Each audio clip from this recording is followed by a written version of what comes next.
내가 살아가는 이유에 대하여 라는 제목으로 말씀을 보도록 하겠습니다. 마치 노래 제목 같지 않습니까? 내가 살아가는 이유에 대하여. 바울은 수많은 박해와 방해와 도전 등 예수님을 전하는데 엄청난 어려움이 있었습니다. 그런데도 불구하고 그 모든 난관을 극복하고 예수님의 복음을 전할 수 있었던 힘이 어디에서 나왔을까요? 어디에서 나왔는지는 이따가 보기로 하고 우선 12절을 보도록 하겠습니다. 12절에 보면 외모로 자랑하는 자들에게 라는 대목이 나옵니다. 외모로 자랑하는 자들에게. 이 사람들이 누구냐? 고린도 교회에 들어온 거짓 선지자들을 말하는 것입니다. 그들을 두고 외모로 자랑하는 자들이다, 그렇게 말하고 있습니다. 외모로 자랑한다는 것은 얼굴이 잘생겼다는 것이 아닙니다. 바로 외적인 것을 자랑한다는 것입니다. 첫 번째로 예수님을 직접, 역사적 예수님을 직접 접했다는 것입니다. 두 번째로 예루살렘 교회의 공식적인 추천을 받았다는 것입니다. 그리고 그들은 환상을 보았다는 것입니다. 이 모든 것들은 자신들의 이익을 위한 것에 불과했습니다. 그래서 이들은 무익한 자랑을 하면서 대접을 받으려 했습니다. 그러면서 바울 사도를 인정하지 말라고 사람들에게 요구하기도 했을 것입니다. 요즘에도 보면은 어떤 사람들 중에 자신은 죽었다가 살아났는데 천국에도 갔다 왔다고 자랑하는 사람이 있습니다. 또 그리고 굉장한 환상을 보고 꿈을 꾸었다고 하면서 영적 체험을 자랑하는 사람들도 있습니다. 말씀보다도 자신의 경험과 자신의 업적을 자랑하는 사람이 얼마나 많이 있는지 모릅니다. 어떤 사람들은 자신의 지식과 업적을 자랑하면서 떠들어대는 사람들이 있습니다. 물론 우리는 자기 스스로에게 자랑거리가 있어야 되고 자랑스러워 해야 됩니다. 그러나 너무 자기에 대해서 너무 과신하며 자랑하는 데만 집착하다 보면 그 자랑 때문에 다른 사람들과 비교되어서 또 다른 사람들은 상처가 되기도 합니다. 교회 안에서는, 더군다나 교회 안에서는 너무 지나친 자기 자랑을 하지 말아야 됩니다. 그것이 교회가 되지 못합니다. 그러나 바울은 어떠한 외적인 권위에도 의존하지 않고 오직 복음의 능력으로 고린도 교인들에게 인정받기를 원했습니다. 절대로 고린도 교인들에게 대접을 받거나 군림하기 위하여 자기 업적을 자랑하지 않았습니다. 오히려 스스로 종이라는 것을 선언했습니다.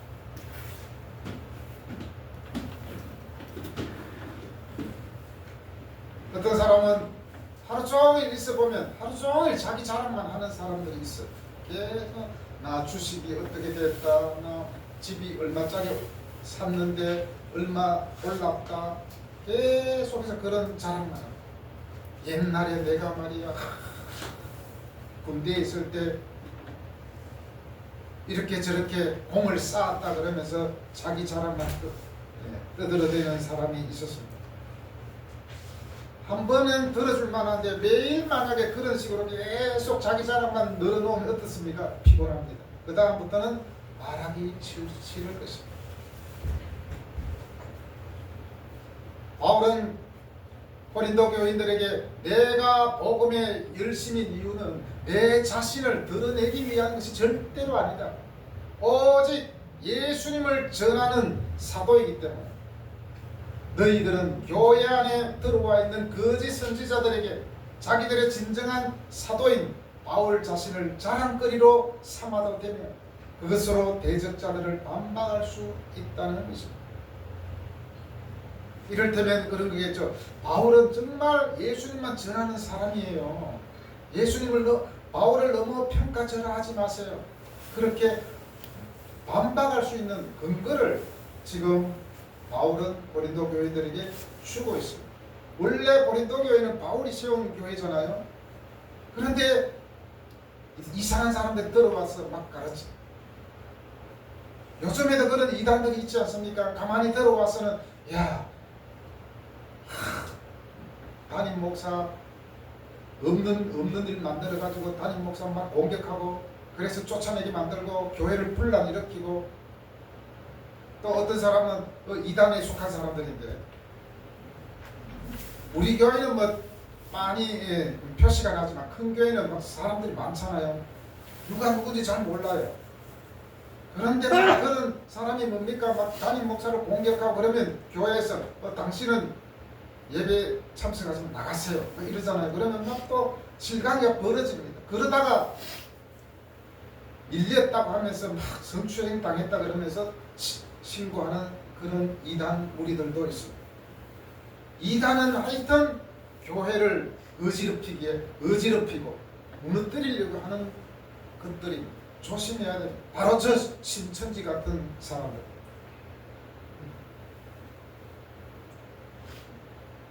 바울은 자기 자신을 자랑하기 위해서, 자기 자신을 드러내기 위해서, 자신의 목적을 성취하기 위해서, 돈을 벌기 위해서 복음을 전하지 않았다는 것을 오늘 말씀에서 보여주고 있습니다. 바울이 복음을 위해서 그렇게 열심인 것이 뭐냐? 바로 11절에서 말씀하고 있습니다. 우리는 결국 하나님 앞에 설 존재라는 것을 강조하면서 우리는 주의 두려우심을 알므로 사람들을 권면한다, 그렇게 말하고 있습니다. 주의 두려우심을 알므로. 구체적으로 10절에 나옵니다.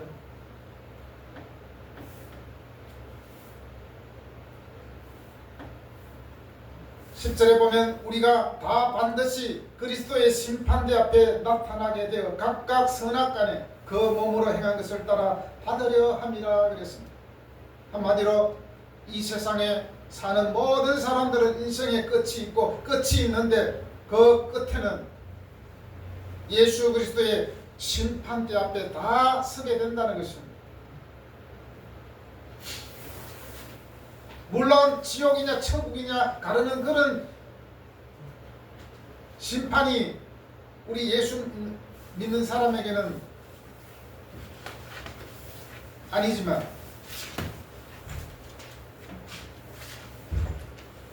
히브리서 9장 27절에서 말씀합니다. 한번 죽은 것은 하나님께서 정하신 것인데 그 이후에는 심판이 있다라고 말씀하고 있습니다. 그 어떤 사람도 예외 없이 죽는 것을 피할 수가 없습니다. 여기서 바울이 말하는 두려움이라는 것은 형벌에 대한 공포가 아닙니다. 바로 하나님의 거룩하심과 심판 앞에 서야 될 그 두려움을 말합니다. 한마디로 하나님을 경외하는 마음이죠. 경외는 뭡니까? 존경하는 마음과 두려워하는 마음. 우리가 누군가를 존경한다고 했을 때 그 사람을 다 마냥 좋은 것만은 아니죠. 뭐 부정적인 말을 하려고 하는 것이 아니라 좋기도 하지만 때로는 내가 존경하는 그 사람 앞에 서면 두려움도 있습니다. 왜냐? 나를 꿰뚫어 보고 있는 것 같아가지고. 운동선수들이 많이 그러잖아요. 굉장히 자기 가르치는 감독을 굉장히 존경하는데 때로는 두렵대요. 왜냐? 자기를 가르치기도 하지만 때로는 마치 그 카리스마에 흔들려서 두려움마저 있잖아요. 그러면서도 좋아하는 거예요.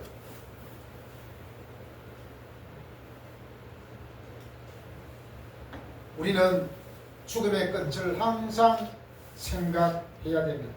이 세상에 영원한 것은 없습니다. 지난번에도 말씀드렸지만 죽음은 종이 한 장 차이. 우리는 늘 죽음과 맞닥뜨리며 살아가고 있는 것이죠. 한 10분 정도만 숨 안 쉬면 죽어요. 10분도 안 되겠죠. 5분, 8분.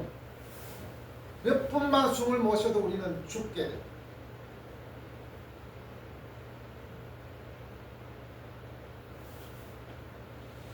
그것보다 더욱더 우리는 죽어서 하나님 앞에 심판대 앞에 선다는 사실을 바울은 두려움으로 믿었고 받아들였습니다. 그래서 사람들에게 열정적으로 복음을 전하는 거예요.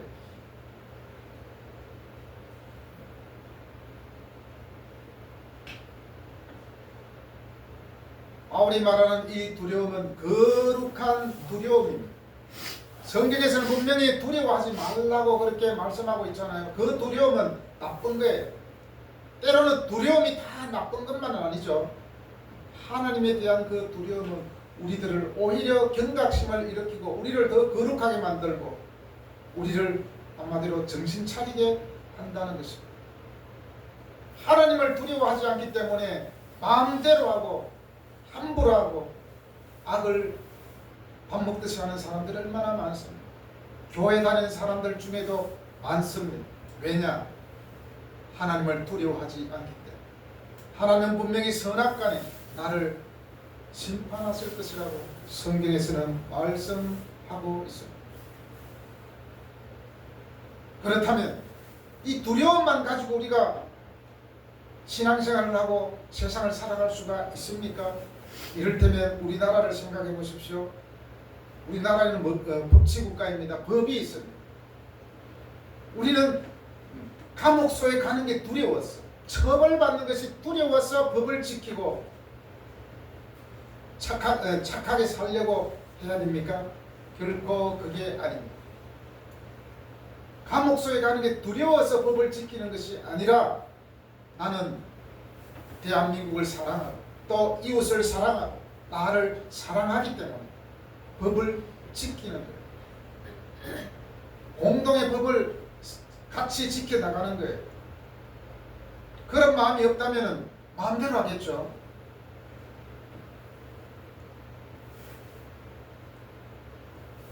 그래서 14절에 보면 뭐라고 되어 있습니까? 그리스도의 사랑이 바울을 강권했다라고 말씀하고 있습니다. 14절에 그리스도의 사랑이 우리를 강권하시는도다. 이것이 그들의 바울과 사역자들의 동력이었습니다. 여기서 강권은 행동을 제한하고 사역자뿐만 아니라 모든 그리스도인들이 자신의 의무를 다하도록 이끄는 원동력이라는 것입니다. 그것이 무엇입니까? 바로 그리스도의 사랑이라는 것입니다.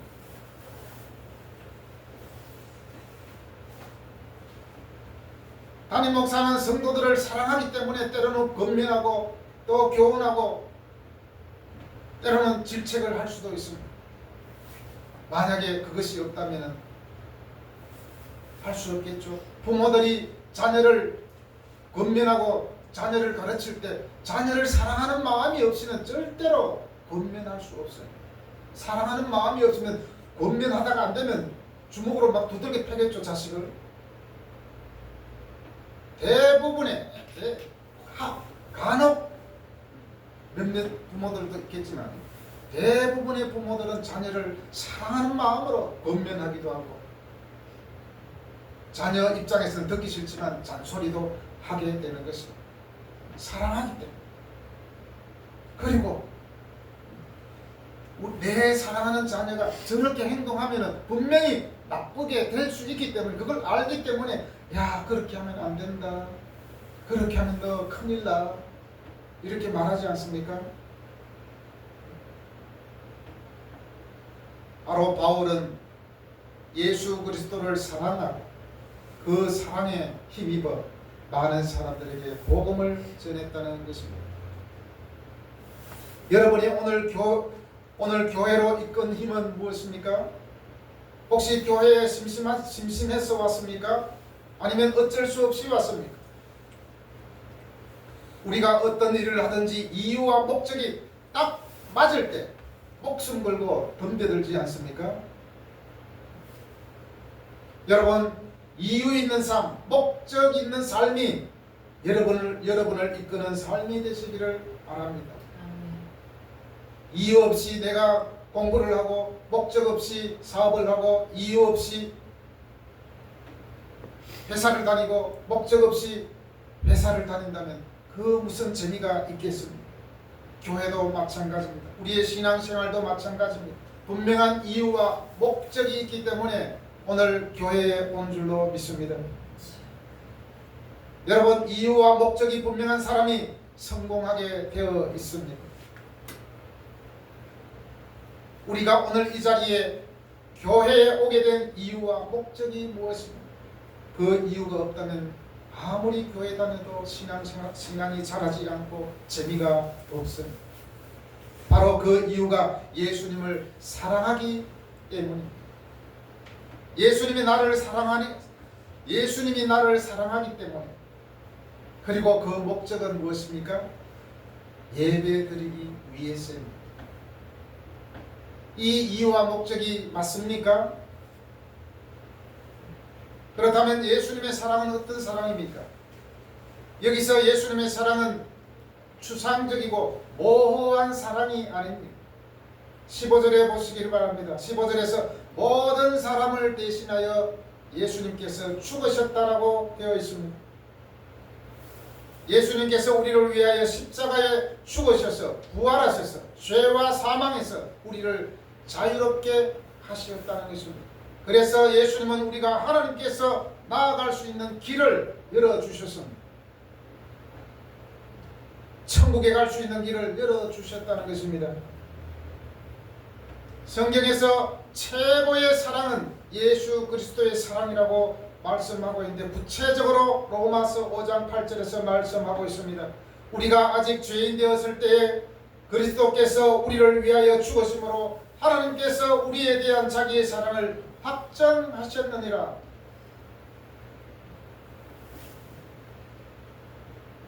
확정했다는 것은 이 사랑, 그리스도의 사랑보다도 더 큰 사랑은 없다는 것입니다.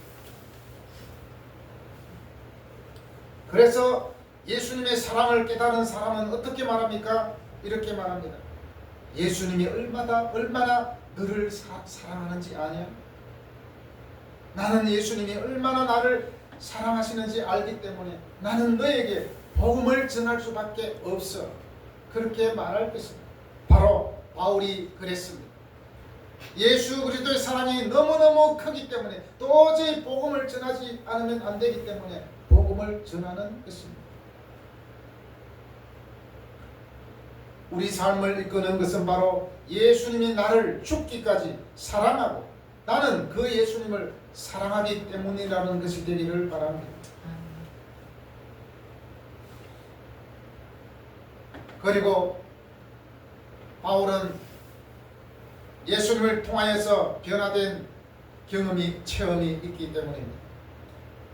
바로 복음은 삶의 주인을 바꾸게 됩니다. 15절에 보면 이런 말씀, 15절에 보겠습니다. 그가 모든 사람을 대신하여 죽으심으로 살아있는 자들로 하여금 다시는 그들 자신을 위하여 살지 않고 오직 그들을 대신하여 죽었다가 다시 살아나신 이를 위하여 살게 하려 함이라. 그렇게 되어 있습니다.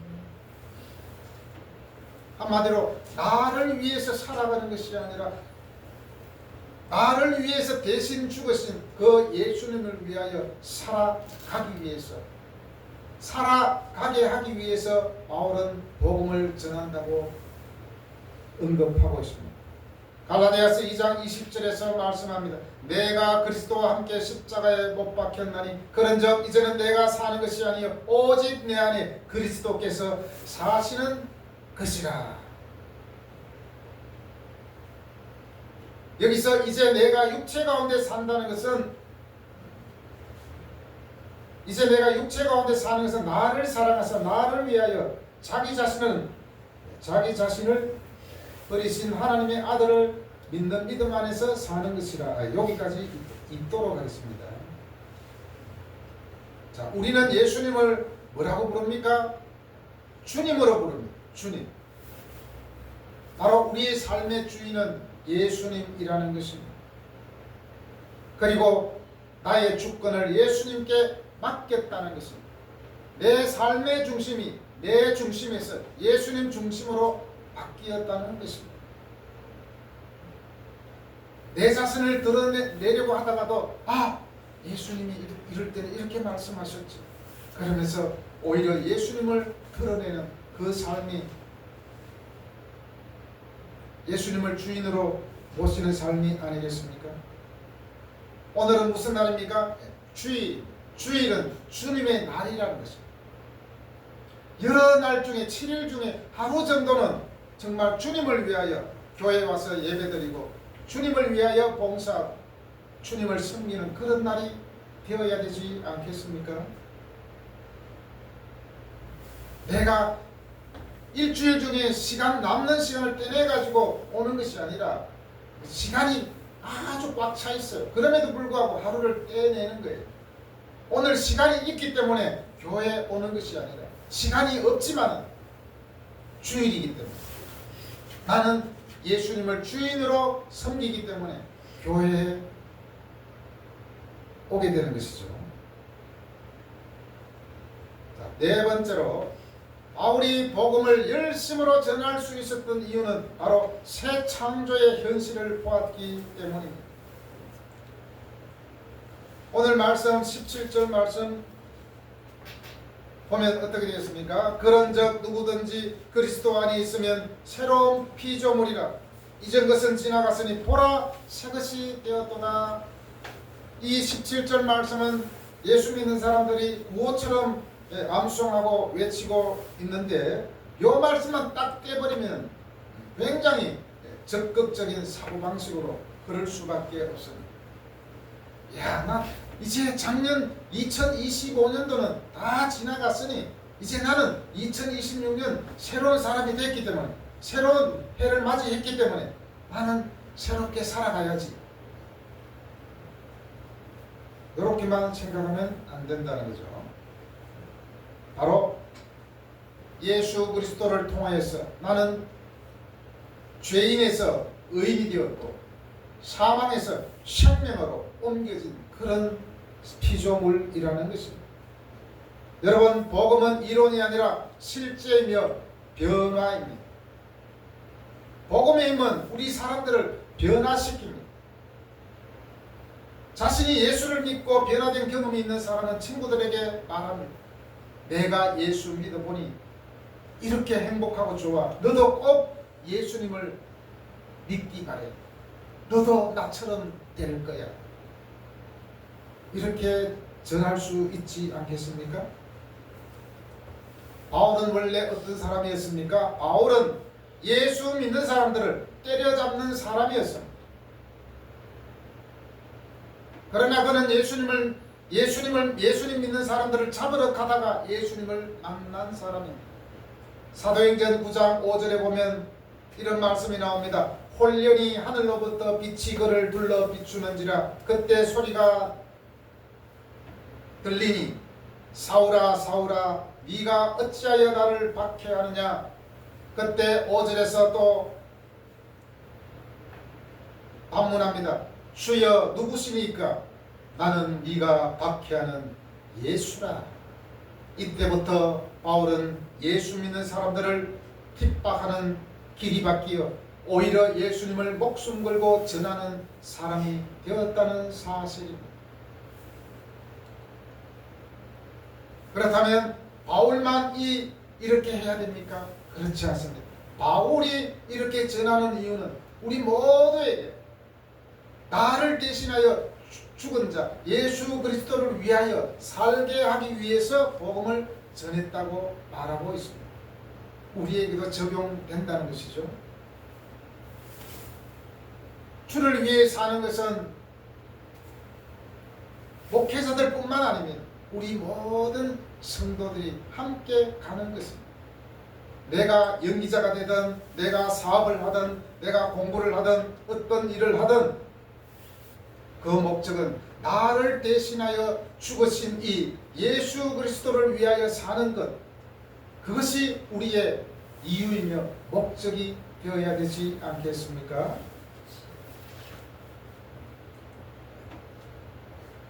저도 예전에 진심으로 예수님을 믿기 전에는 내가 중심이었습니다. 삶의 의미도, 삶의 이유도, 목적도 별로 몰랐습니다. 제 삶은 몹시도 우울했습니다. 그러나 진심으로 예수님을 만나고 나서는 그 마음들이 조금씩 사라지기 시작했습니다. 예전에는 세상이 몹시도 우울해 보였습니다. 그러나 예수님을 진심으로 만난 후에는 내 마음에 알게 모르게 기쁨이 생겼습니다. 바로 살아갈 이유가 생겼다는 것이죠. 여러분 중에는 태어날 때부터 부모님이 교회 다니기 때문에 자연스럽게 교회 다니게 되었을 것입니다. 그렇지만 내가 예수를 믿고 내 삶의 여러 부분들이 예수 때문에 변화된 것들이 있다면 확실히 삶의 태도, 교회 오는 것이 짐이 아니라 행복감이 되지 않겠습니까? 분명히 엄마 뱃속에서부터 교회 다녔지만 그래도 내가 사는 과정 가운데서 나는 예수님 때문에 내 삶이 변화되는 것을 느껴야 됩니다. 새로운 피조물이 됐다는 것은 이전과는 전혀 다른 생활 방식과 사고 방식을 따라 살려야 됩니다.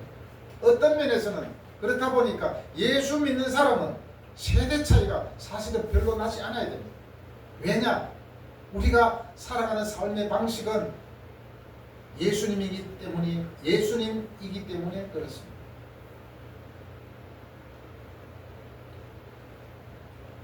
어떤 사람이 인생의 길을 열심히 걸어가고 있었습니다. 그는 성공을 향해, 사람의 인정을 향해, 자기 만족을 향해 살고 있었습니다. 그런데 어느 날 그는 예수를 믿게 되었습니다. 놀라운 점은 직업이 바로 바뀌지 않았다는 것입니다. 문제도 여전히 있고 형편도 크게 달라지지 않았습니다. 그러나 한 가지 완전히 달라졌습니다. 뭐냐? 방향이 바뀌었다는 거죠. 그래서 이렇게 말합니다. 전에는 내가 잘되기 위해 살았다면 이제는 주님을 기쁘시게 하기 위해 삽니다. 바로 예수 믿고 변했다는 것은 삶의 조건이 바뀐 것이 아니라 삶의 방향이 바뀐 것이죠. 또 한 사람이 있었습니다. 이 사람도 예수님을 새롭게 믿게 되었습니다. 그런데 그의 집에는 여전히 술병이 늘려져 있었습니다.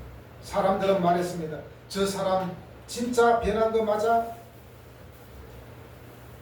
어느 날 그가 이렇게 말했습니다. 술병은 아직 집에 있지만 이제는 술이 나를 다스리지 못합니다. 물론 술을 엄청 좋아하는 사람이 예수 믿는다고 바로 끊지 못하는 경우가 있잖아요. 그렇지만 예수님을 믿었기 때문에 더 이상 술이 자기 자신을 다스리지 못한다는 것이죠. 그러면서 차츰 끊게 되겠죠. 예수 믿고 변화된 삶은 완벽한 삶이 아니라 바로 주인이 바뀐 삶입니다. 또 이런 경우도 있습니다. 예수 믿기 전에는 뇌물을 받는 것을 당연하게 여겼는데 예수 믿고 보니 그것이 양심에 찔리기 시작했습니다. 이런 것도 변화된 것이겠죠. 어떤 친구가 문방구에 물건을 훔치게 되었는데 예수 믿고 나서 이게 잘못된 거구나 라고 깨닫게 되는 거죠. 깡패가 의인이 되고 소심한 사람이 용기 있는 사람이 되고 삶의 목적이 없던 사람이 목적이 생기게 되는 것, 그런 변화를 경험하게 되는 것입니다. 여러분의 삶의 목적이 변화되었습니까? 우리 예수 믿는 사람은 바로 새롭게 된 존재들입니다. 이전 것은 지나갔으니 보라 새 것이 되었도다. 우리는 이미 새롭게 된 존재이지만 매일매일 변화를 경험해야 됩니다. 자, 이럴 때면 어린아이가 키가 자라서 성장했습니다. 성장했는데도 불구하고 키가 160, 170이 되었는데도 아기 때 입는 옷을 입겠다고 난리치면 부모님이 어떻게 했습니까? 아유, 내가 저런 자식을 낳았구나 이렇게 후회할 수도 있어요. 20살 됐으면 20살 된 옷을 입어야 되죠.